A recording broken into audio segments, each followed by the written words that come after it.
You know, it used to have to be pretty hardcore to have an arm full of tattoos. Now even someone like Adam Levine can get away with it, and people much less high profile than him as well are getting in on the tattoo movement. It's a phenomenon that picked up steam in the 90s, which means some people who got their first tattoos back in their 20s are now in their 40s and maybe even showing off a lot more body art.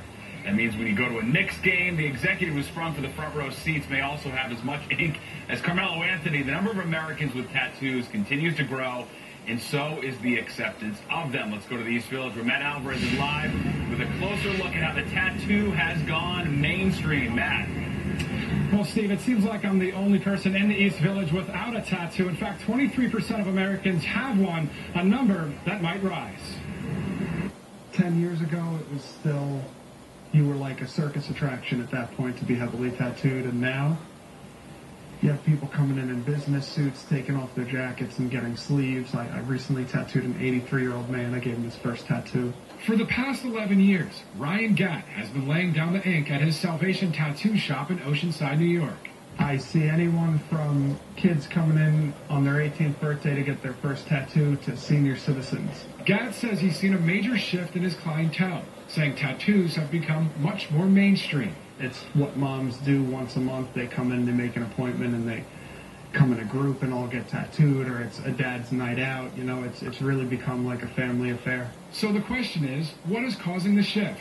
Statistics reveal 23% of America already has one or more tattoos. And it's not only the rich and famous in the sports and music industry. Some doctors, lawyers, and dentists are getting it done as well. I think the tattooing on television, all the reality television and everything, is like a double-edged sword where, you know, it almost exploits the artist, but in the same sense, it's opened up a clientele that would have never walked in our doors. But what about the workforce? A report in the New York Times reveals 61% of human resource managers polled in an annual survey say a tattoo would hurt a job applicant's chances. I just wanted there to say something, you know. If my interviewer is not happy about it, then the job isn't for me. Yeah, you see them all over television and everywhere you go. It's hard to walk around without seeing people with tattoos. And this weekend, New York's largest tattoo festival is actually happening at the Cradle of Aviation Museum on Long Island. Steve, just in case you're interested. Matt, maybe we can get a sleeve with like an IFB and a microphone on our arms. Perfect, right there. I'll meet you down there. We've got plenty of real estate, both of us. All right, thanks. Matt.